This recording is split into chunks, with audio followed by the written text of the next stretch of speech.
Obi-Wan's boots are already moving before the Senate chamber doors close behind him. Behind him, Mace Windu is still speaking into his comlink. The council is still telling him the boy is wrong. The council is still telling him the prophecy has failed.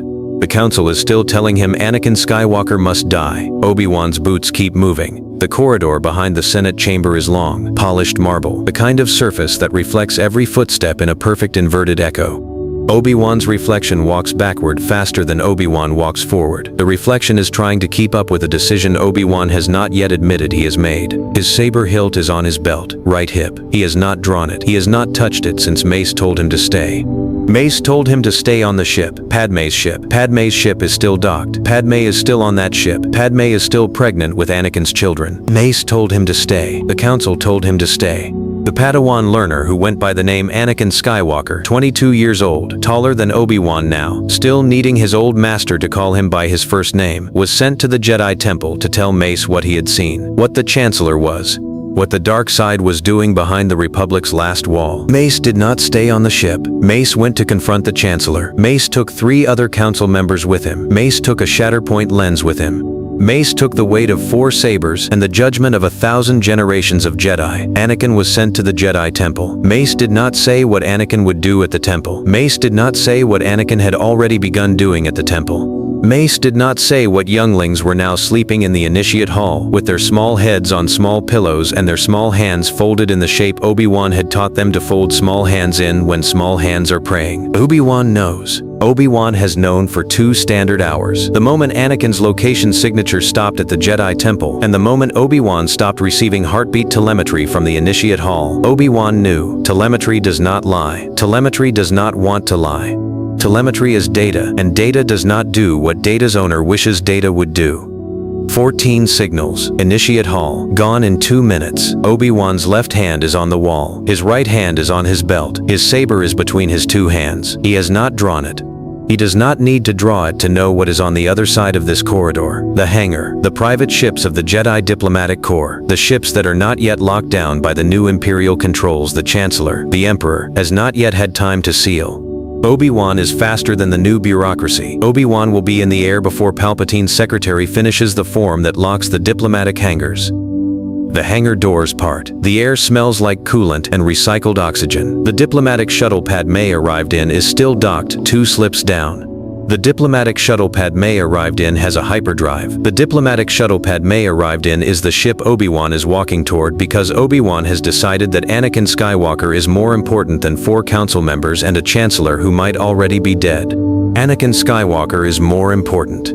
Anakin Skywalker has always been more important. Obi-Wan has been lying to himself for 13 years. He has been lying to the Council. He has been lying to Yoda. He has been lying to every Jedi he ever stood beside. He has been telling them that the code requires him to prioritize the order over the individual. He has been telling them that Anakin is one among many. He has been telling himself that Anakin's training is standard, that Anakin's progress is normal, that Anakin's attachment is manageable, that Anakin's love for Padme is a phase, that Anakin's love for his mother is a phase, that Anakin's love for Obi-Wan himself is a phase that will pass. It has not passed. Anakin is 22. Anakin is taller than his master. Anakin is taller than his master, and the boy has not stopped needing his master. The boy has been angrier for 2 years than he was for the first 10 years of his training combined. The boy has been angrier because the boy is afraid. The boy is afraid of losing things.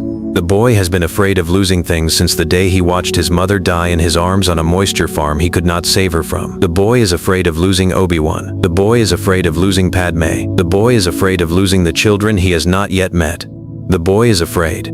The boy has always been afraid. The boy has been afraid since the first day Obi-Wan promised Qui-Gon he would train him. Obi-Wan boards the diplomatic shuttle. The pre-flight checks are automatic. The hyperdrive spins up. The hangar door opens.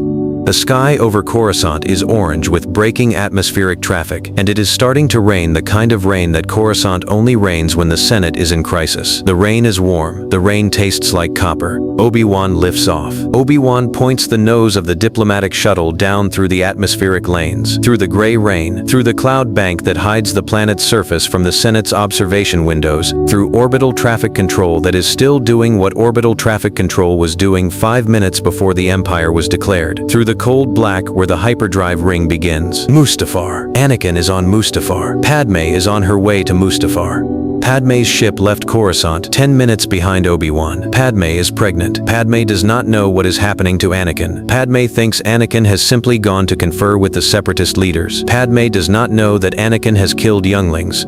Padme does not know that Obi-Wan has just chosen Anakin over the Jedi Order. Padme will arrive first. Obi-Wan will arrive second. The hyperdrive slams into place. The stars stretch. The diplomatic shuttle becomes a silver streak through the dark. Obi-Wan sits in the pilot's chair. The diplomatic shuttle has an autopilot. Obi-Wan has not engaged the autopilot. Obi-Wan is piloting with his hands because his hands need something to do. His hands need to do something other than reach for a saber hilt on his right hip and consider what a saber would be used for if a saber were drawn. A saber would be used to kill Anakin. That is what the Council wants. That is what the prophecy demands. That is what every line of Jedi training has prepared Obi-Wan for. The saber is on his right hip. The saber has been on his right hip for 16 years. The saber has been with Obi-Wan through Geonosis, and through Christophsis, and through the Battle of Coruscant, and through the Battle of Utapau, and through every moment of Anakin's training that was not training at all, but was instead a slow accumulation of Obi-Wan loving Anakin more than Obi-Wan was supposed to love anything. Obi-Wan's right hand leaves the pilot's yoke and touches the saber hilt. The saber is cold. The saber is dormant. The saber is waiting. Obi-Wan's hand stays on the hilt for the entire hyperdrive transit. Obi-Wan's hand is still on the hilt when the diplomatic shuttle drops out of hyperdrive on the edge of the Mustafar system. The lava planet fills the viewport. The lava planet is red. The lava planet is the color of the burning place Obi-Wan's master died. The lava planet is the color of the burning place Obi-Wan's apprentice will die if Obi-Wan does not make a different choice than the choice the Order made him fly past Yoda at the Jedi Temple. And Obi-Wan did not fly past Yoda because Yoda was not in the corridor Obi-Wan was in. Obi-Wan was in the corridor by the diplomatic hangar, and Obi-Wan was alone. Obi-Wan was alone, without the Order, without the Council, without anyone. Obi-Wan was alone, with his hand on a saber hilt that he was not going to use. The diplomatic shuttle enters atmosphere. The diplomatic shuttle is small. The diplomatic shuttle is not a military craft. The diplomatic shuttle is the kind of ship a senator uses to keep her hands warm on the way to a conference on a planet the Senate is not currently at war with. The diplomatic shuttle has shielding. The diplomatic shuttle has a hyperdrive. The diplomatic shuttle has food prep and a sleeping berth and a liquor cabinet and a small framed photograph of Padme's family that Padme keeps in the cabinet because Padme is sentimental in ways the Jedi Order is not allowed to be sentimental. Padme is not a Jedi. Padme is pregnant with 2 lives that will someday grow up to be the most dangerous and the most hopeful things the galaxy has ever seen. Padme's ship is in atmosphere already. Padme's ship has landed. Padme's ship's ramp is down. Padme's ship is parked 2 kilometers from the Separatist conference hall where Anakin just arrived an hour before Padme arrived, and where Anakin just killed every Separatist leader present in the room because Palpatine told Anakin to. Obi-Wan knows this because Obi-Wan's own ship's sensors are reporting. The diplomatic shuttle is small, but its sensors are not. The diplomatic shuttle's sensors are picking up a thermal bloom at the conference center that is consistent with lightsaber cuts. The thermal bloom is consistent with the precise points of the body that a Jedi would target. A Jedi killed the Separatist leaders. That Jedi was Anakin. That Jedi used his saber the way Obi-Wan taught him to use his saber. That Jedi used Obi-Wan's lessons against Obi-Wan's order.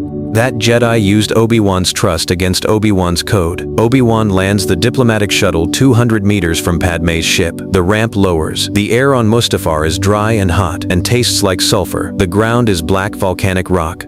The ground is the color of Obi-Wan's helmet from the Clone Wars. The ground remembers the boots of every clone that died here. The ground remembers the boots of every Sith that was buried here. The ground remembers 1,000 years of dark.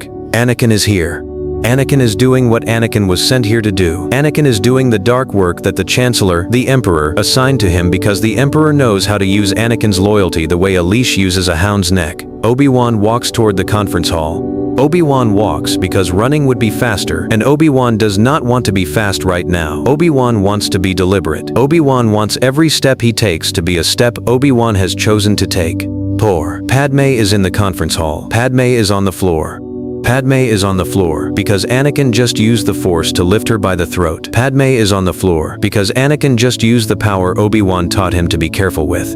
Padme is on the floor because Obi-Wan's pride has been costing Obi-Wan everything Obi-Wan has touched for the last 3 years. Obi-Wan enters through the side door. The door is metal. The door is the kind of metal that does not burn. The door is the kind of metal the Sith built their strongholds from. The door is unlocked because the Sith never lock side doors, because the Sith never expect anyone to come through a side door, because the Sith believe the front door is the only door that matters. Obi-Wan steps inside. Anakin is standing. Anakin is standing with his back to the door Obi-Wan came through. Anakin's right hand is raised. Anakin's saber is not lit. Anakin's hand is held out toward Padme on the floor. Padme is breathing. Padme is conscious. Padme's throat is red. Padme's eyes are wide. Padme is trying to speak.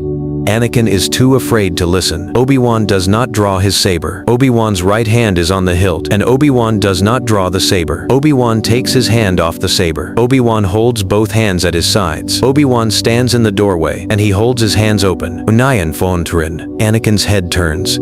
Slow, like someone expecting a trap, like someone who has set the trap himself and is checking to see if the trap is still set. Obi-Wan's face is the face Anakin has known for 13 years. Obi-Wan's face is older. Obi-Wan's face is tired. Obi-Wan's face is the same tired face that sat beside Anakin's bed on countless nights when Anakin was sick in the temple, and Obi-Wan read him the same 3 chapters of the same Jedi text and pretended the text was not boring because the text was boring and they both knew it, but Obi-Wan pretended anyway because a master pretends for his apprentice. Anakin sees the face. Anakin's raised hand drops. Anakin's right hand drops to his side.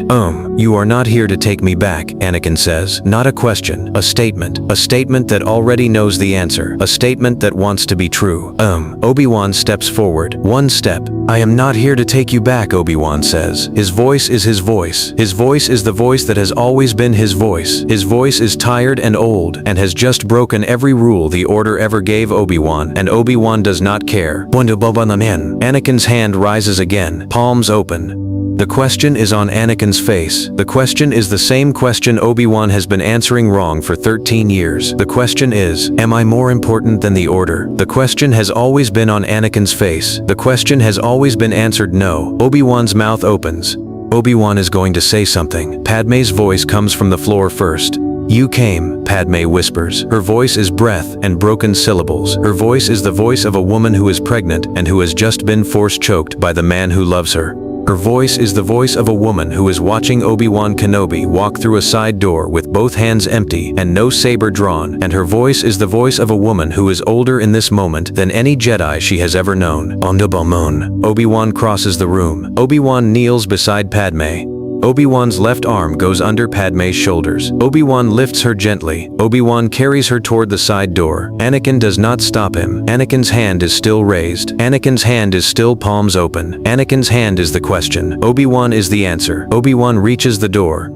Obi-Wan half turns. Obi-Wan looks back at Anakin. Obi-Wan has Padme in his arms. Obi-Wan has his empty hand on the side of the doorframe. Come with me, Obi-Wan says. Anakin's hand drops. Anakin's hand falls to his side. Anakin's eyes are wet. Anakin's eyes are brown. Anakin's eyes are not yellow. Anakin's eyes are still Anakin's eyes. Anakin's mouth opens. Anakin's mouth closes. Anakin's mouth opens again. I have done things, Anakin says. His voice is small. His voice is the same small voice Anakin had when he was 9 years old and his master had caught him stealing fruit from the kitchen. His voice is small because small is what Anakin's voice becomes when Anakin has done something Anakin cannot take back. I know, Obi-Wan says. The initiate hall, Anakin says. I know, Obi-Wan says. They were sleeping, Anakin says. I know, Obi-Wan says. They were sleeping, Anakin says. I know, Obi-Wan says. Anakin's knees buckle. Anakin's knees buckle because Anakin has been standing for 10 minutes on legs that have not been rested since the day Obi-Wan told him to never rest on a mission. Anakin's knees buckle, and Anakin does not fall because Obi-Wan has moved. Obi-Wan has moved faster than Anakin could fall. Obi-Wan has crossed the room. Obi-Wan has caught Anakin before Anakin could hit the ground. Anakin is in Obi-Wan's arms. Padme is on Obi-Wan's shoulder. Anakin is pressed against Obi-Wan's chest. Obi-Wan is holding Anakin the way Obi-Wan has always wanted to hold Anakin. Obi-Wan is holding his apprentice the way a master holds a child who has done something wrong and who needs to be told that doing something wrong does not mean that the child is wrong. I am not letting go, Obi-Wan says. Anakin shakes. Anakin shakes against Obi-Wan's chest the way a small machine shakes when the power is fluctuating. Anakin shakes because Anakin is afraid. Anakin has been afraid for 3 years and the fear has finally won. I killed them, Anakin whispers. I killed them because Palpatine told me I had to. I killed them because I thought you would leave. I thought you would leave me the way she left me. I thought the Order would take me away. I thought I would never see Padme again. I thought the children would die. I killed them because I was afraid of losing, and they were in the way of my keeping what I have. Obi-Wan feels Padme's breath against his neck. Padme is alive. Padme is breathing. Padme is awake. Padme is listening to Anakin describe what Anakin did. Padme is pregnant with 2 children who will someday save the galaxy if Padme can survive the next 10 minutes. Then Padme's voice comes again. Padme's voice comes from over Obi-Wan's shoulder. Padme's voice comes to Anakin directly. You did what you thought you had to do, Padme says. Her voice is steady. Her voice does not shake. Her voice is the voice of a woman who is older than her own pregnancy and who is going to live long enough to deliver what she is carrying because Obi-Wan Kenobi just broke every rule there is to break. And Obi-Wan is standing here with both hands full and no saber drawn. And there are no more rules in this room. There is only this room. Anakin looks up from Obi-Wan's chest. Anakin looks past Obi-Wan's arm. Anakin looks at Padme. Anakin's face is wet. Anakin's face is the face Obi-Wan has seen 1,000 times when Anakin was being told to apologize, and when Anakin was being told to eat, and when Anakin was being told that Anakin was allowed to love things. I am sorry, Anakin says, to Padme, to Obi-Wan, to the small pieces of himself that are still in the initiate hall. To every sleeping child whose small hand was folded in prayer the way Obi-Wan taught small hands to be folded, and whose small prayer will never be answered because the small prayer was the last thing the small hands did before they were still. Obi-Wan lifts Anakin. Obi-Wan carries Anakin toward the door. Obi-Wan does not release Padme. Obi-Wan carries both of them. Obi-Wan carries both of them because Obi-Wan has decided that carrying both of them is what Obi-Wan is supposed to do. The diplomatic shuttle is 200 meters away. The shuttle is small. The shuttle has the hyperdrive Obi-Wan is going to use. The hyperdrive is going to take them to a planet the Emperor is not yet looking at. The Emperor is busy on Coruscant. The Emperor is consolidating. The Emperor is forming the Empire. The Emperor is not yet looking at a small family of 3 on a planet the Order used to call nothing. Tatooine. The Lars homestead. Anakin's mother's family. Anakin's mother's grave. The place Anakin was born. The place Anakin will be safe because no one in the Empire is going to look for the boy who saved the galaxy in the place that boy was born. Obi-Wan reaches the ramp. Obi-Wan puts Anakin in the co-pilot seat. Obi-Wan puts Padme in the passenger berth. Obi-Wan checks Padme's neck. Padme's neck is bruised. Padme's throat is intact. Padme will survive. Padme will deliver. Padme will name her children Luke and Leia.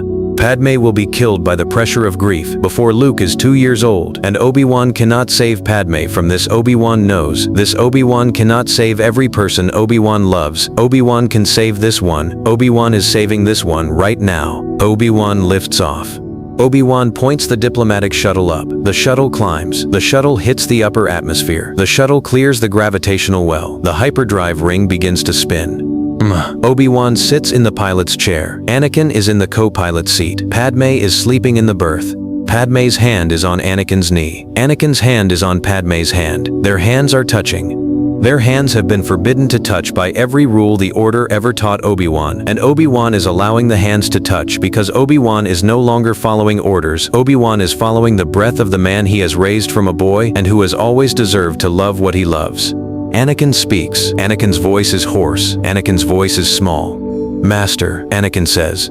Obi-Wan turns the pilot's chair. Yes, Obi-Wan says. The hyperdrive slams into place. The stars stretch. Tatooine is hours away. Padme is hours of rest from being somewhere safe. Anakin is hours of distance from being someone the Empire is looking for. What happens now? Anakin asks. Anakin's voice is small. Anakin's voice is the voice of a child who has done the worst thing his hands could do, and who knows that the man beside him has chosen him anyway. Obi-Wan reaches across the console. Obi-Wan's right hand lands on Anakin's left hand. The hand with the scar from the soldering iron Anakin burned himself with at age 7. The hand Obi-Wan bandaged with the same hands Obi-Wan used to lift Anakin from Tatooine's sand when Anakin was 10 and Qui-Gon was dying alongside Obi-Wan in a rainstorm on a planet the Order would never see again.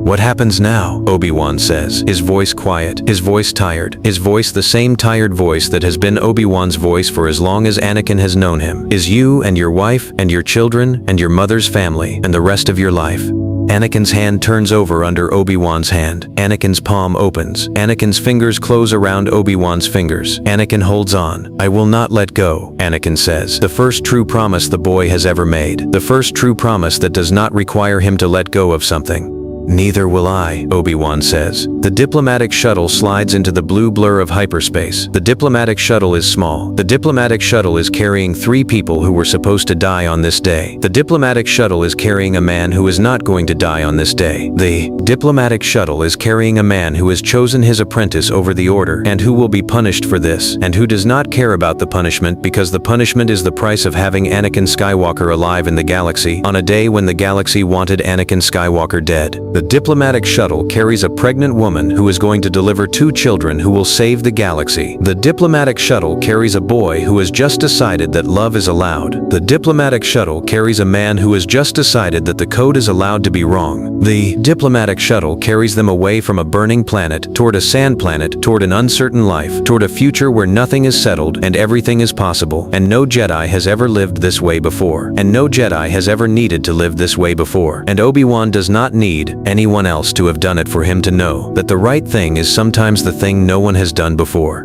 The diplomatic shuttle carries them home,